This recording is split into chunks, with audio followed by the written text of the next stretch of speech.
There's a lot going on here.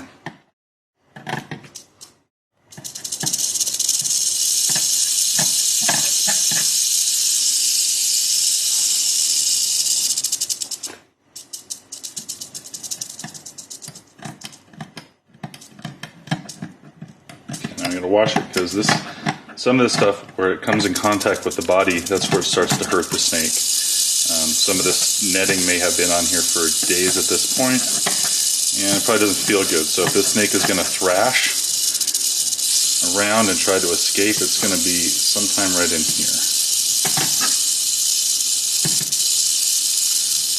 Okay, I'm just cutting off as much of this stuff as I can to give myself working space. Oh, clean this stuff up later. That is a separate issue. Fewer things to tangle, safer situation for me. Okay, I'm going to go for right here. These scissors are great because I can get in right next to the skin. Let's see if there's any wounds here on this snake.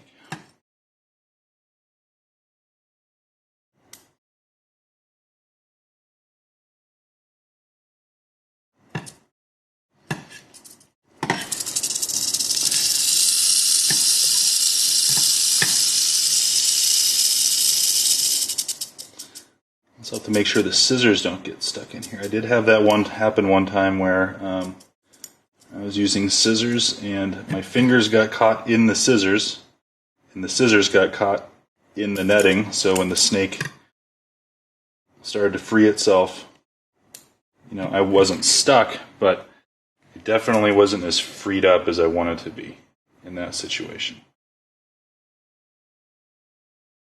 It's possible you might see a little bit of blood when I'm doing this.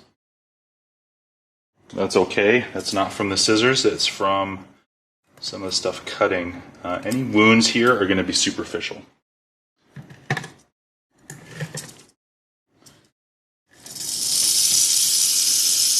that crap on the floor.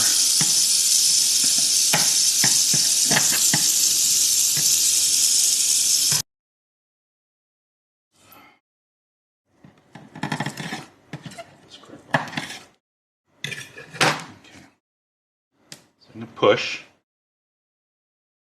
and okay, it looks like that's all the netting. Is that it? That's all of it. Okay,